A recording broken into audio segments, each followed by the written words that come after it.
हरे कृष्णा। तो दोस्तों, बहुत टाइम हो चुका है और ध्यान के ऊपर कोई भी वीडियो नहीं आई है। अध्यात्म के विषय पे बहुत सारी वीडियोस मैंने बनाई, ध्यान के विषय पे नहीं बनाई, क्योंकि ध्यान के विषय पे मैं तभी वीडियोस बनाती हूँ जब मैं खुद भी उस टेक्निक को कर रही होती हूँ। और काफ़ी टाइम से मैंने कोई भी नई ध्यान की टेक्निक नहीं करी। इवन मैं ध्यान भी नहीं कर पा रही थी, जो कि बहुत ही गलत है। जो भी हम काम करते हैं, जैसा भी हमारा वर्किंग मेथड है, शेड्यूल्स हैं, जो भी है, थोड़ा बहुत टाइम हमको ध्यान के लिए निकालना चाहिए ज़रूर। तो इसीलिए आज मैंने कोई प्रिपरेशन नहीं की है, इसीलिए मैं फ्रंट पे आके जो मुझे समझ में आएगा, जो मैं आपसे बात कर पाऊँगी, उससे बात करती हूँ। आज शनिवार है, शनि महाराज की मुझ पे दया हो, ऐसी उनसे प्रार्थना करती हूँ ताकि मैं आपको कुछ बता सकूँ। देखिए, साकार ब्रह्म की पूजा हम सब लोग करते हैं। हमारे घर में भी लड्डू गोपाल जी, बाल राधा की पूजा हम करते हैं। 33 कोटि देवी देवताओं की हम पूजा करते हैं।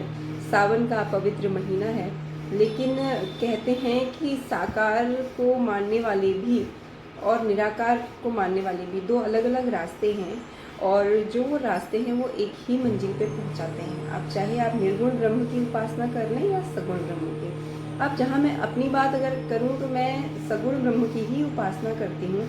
पर ध्यान जो है ये हमको हमारे अंतर जगत की यात्रा पे ले चलता है। वो जो आप भक्ति कर रहे हो, पूजा पाठ कर रहे हो, वो तो चलता ही रहेगा, उसमें कोई दो राय नहीं है। पर ध्यान क्या होता है? मेरे को एक मंच पे एक सज्जन ने सवाल पूछा कि ध्यान क्या है। देखिए, ध्यान क्या है? ध्यान मतलब एकाग्रता। ऐसा नहीं है कि ध्यान केवल हम आंखें मूंद करके बैठ गए हैं और हम उसको ही ध्यान करेंगे। वो निर्विकार स्थिति वो अलग होती है।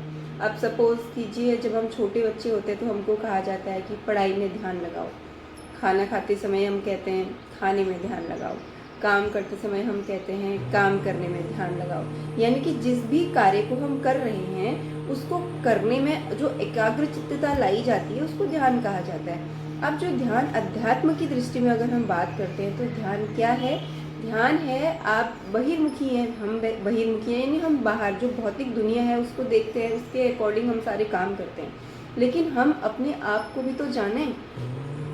72,000 नाड़ियाँ हैं हमारे शरीर के अंदर, ठीक है? उसके बारे में हमको कोई नॉलेज नहीं है। उसमें से भी जो मुख्य हैं, इड़ा और पिंगला, उसके बारे में मैं किसी और दिन चर्चा करूंगी। अभी सिर्फ ये बता देती हूँ कि हम जब सांस लेते हैं तो हम एक सामान्य इंसान के लिए हम दोनों नाकों से सांस, यानी कि जो हमारी नथुने हैं, दोनों से सांस लेते हैं। लेकिन जब आप ध्यान करने लगते हो, आप ध्यान की गहराइयों में होते हो, तो आपको ये चीज़ समझ आती है, आपको महसूस होता है कि आप एक वक्त में सिर्फ एक ही नासिका से सांस लेते हो। दो ये जो नलिकाएं हैं श्वास की, हम कहते हैं इड़ा और पिंगला, नाड़ियाँ भी आप कह सकते हो, एक बार में एक ही चलती है। अब इसका क्या समय होता है, ये सब बहुत बहुत चीज़ अलग है। अभी मैं ध्यान के ऊपर बात कर रही हूँ। तो जो भी लोग अपनी प्रारंभिक अवस्था में है ध्यान की, वो क्या करेंगे कि वो सिर्फ और सिर्फ अपनी आती और जाती श्वासों पे ध्यान देंगे।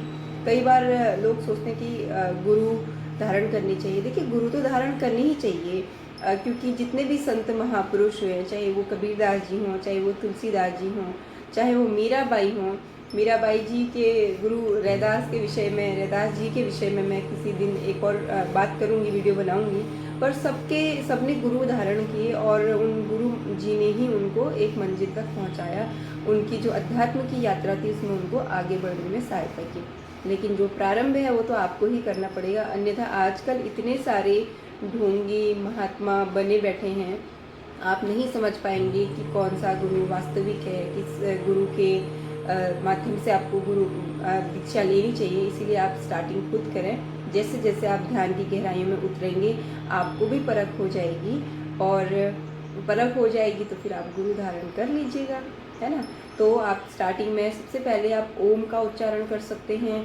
उसके बाद कुछ देर, जैसे 4 to 5 मिनट आप ओम का उच्चारण कीजिए, और उसके बाद अपनी आप श्वासें, क्योंकि देखिए इनहेल और एक्सेल हर कोई इंसान करता है, आप भी करते हैं, हम भी करते हैं। ये जीवन चक्र जब तक चलेगा तब तक हम ऐसा करते रहेंगे। तो जब ये एक विज्ञान भैरव तंत्र अगर आपने पढ़ा है तो बहुत अच्छी बात है, नहीं पढ़ा है तो उसकी एक टेक्निक बता देती हूँ मैं। उसमें ये ध्यान की पद्धति है कि जब हम श्वास लेते हैं तो हवा जब है सबसे पहले हमारी नासिका के अग्रभाग को छूती है और छूती हुई भीतर जाती है। तो जब वो हवा जो है वो हमारी नासिका के अग्रभाग को छू रही है, उस वाले पॉइंट पे हमको ध्यान लगाना होता है कि महसूस करना, अच्छा अंदर गई। और ये कोशिश करनी चाहिए कि भीतर हमारी जो श्वास है वो कहाँ तक जाती है, उसका पीछा करना चाहिए।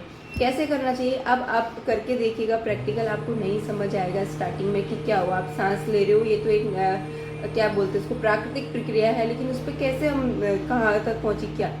अब यहाँ पे भी मैं आपको एक बात और बताना चाहूँगी कि आजकल ज़्यादातर जो इंसान हैं उनकी जो श्वास है वो केवल वक्ष स्थल तक, छाती तक जाती है, जबकि हमारी जो सांस है वो हमारे नाभि केंद्र तक जानी चाहिए। 7 चक्रास होते हैं मनुष्य के शरीर में, मूलाधार से लेकर के सहस्त्रार तक। तो हमारा जो तीसरा चक्र है, नाभि चक्र है, वहाँ तक सांस जानी चाहिए। और जो बहुत ध्यान में आगे बढ़ जाते हैं उनकी जो श्वास है वो तो मूलाधार के पॉइंट को टच करके आती है वापस।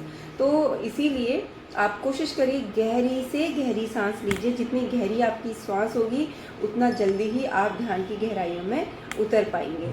ठीक है, अब ये बात हो गई श्वास की। आप कोशिश कीजिए, पहले दिन नहीं समझ आएगा कहाँ तक आपकी सांस गई, और उसके लिए सबसे आपका बैठने का पोस्चर, आपके बैठने का तरीका भी बहुत मायने रखता है। आपकी जो रीढ़ की हड्डी है वो बिल्कुल सीधी होनी चाहिए। आपका जो सिर है यूँ झुका भी नहीं होना चाहिए, जैसे अभी मैं सामने देख रही हूँ ऐसा भी नहीं होना चाहिए। यूँ थोड़ा सा पीछे को झुका हुआ हमेशा ध्यान करते समय हमारा सिर होना चाहिए। और जब हम सांस लेते हैं तो बस सांस पे ध्यान दें कि सांस गई, हमने सांस ली और फिर सांस छोड़ी, सांस ली, सांस छोड़ी। अगर आपको इसमें ध्यान लगाने में मुश्किल हो रही है तो आप क्या करेंगे, तेज तेज सांस लेंगे। जैसे आप योग करते हैं ना, उसमें फटाफट कुछ योग की प्रक्रियाएं होती हैं जिसमें हमको जल्दी जल्दी सांस लेनी होती है। जैसे कपालभाति में भी झटके से सांस छोड़नी होती है फटाफट से, उसी प्रकार से फटाफट सांस लेंगे। मैं करके दिखाती हूँ आपको।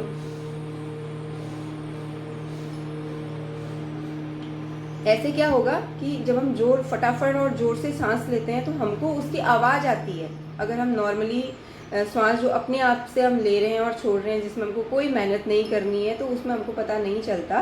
लेकिन जब आप फोर्सफुली, ज़बरदस्ती जोर जोर से सांस ले रहे हो, तो यानी अपना भी बल लगा रहे हो उसमें, तो आपको पता चलेगा कि आप सांस ले रहे हो। तो कुछ टाइम तक आप फटाफट ऐसे तीव्र गति से सांस लेंगे और आप देखेंगे कि धीरे धीरे आपकी जो श्वास है वो खुद ही अपने प्राकृतिक अवस्था में आ गई है और अब आप ध्यान लगा पा रहे हो। ये ध्यान की पहली सीढ़ी है। जब तक आप अपने श्वासों में ध्यान लगाना, उनको सुनना नहीं सीख पाओगे, उसके बाद की जो कड़ियाँ हैं, उसके बाद की जो यात्रा है बहुत मुश्किल हो जाएगी। अब एक चीज़ यहाँ पे होगा, क्या होता है कि दिन भर में लाखों विचार हमारे मस्तिष्क में आते हैं, लेकिन जब हम ध्यान में बैठते हैं तो उस समय हमको लगता है कि विचार नहीं आने चाहिए। विचार नहीं आएंगे तभी आप ध्यान कर पाओगे।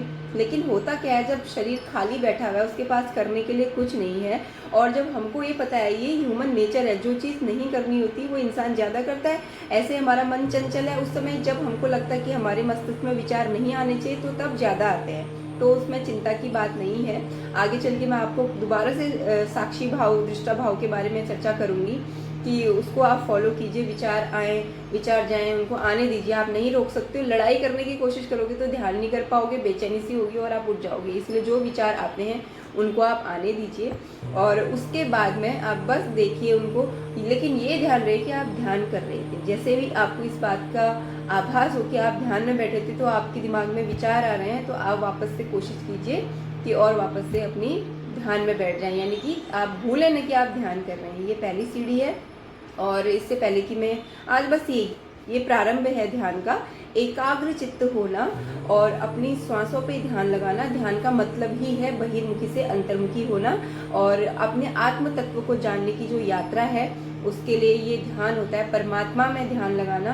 और अगर आप निर्गुण ब्रह्म की उपासना करना चाहते हैं तो वो 7 चक्रास में किस तरीके से हम ध्यान लगाएंगे, या फिर हम थर्ड आई सेंटर पे इसको, जिसको हम बोलते हैं तीसरा नेत्र भी बोलते हैं, हम इसको इंग्लिश में थर्ड आई सेंटर बोलते हैं और भी बहुत सारे नामों से जाना जाता है, इस पे हम लोग ध्यान लगाना सीखेंगे।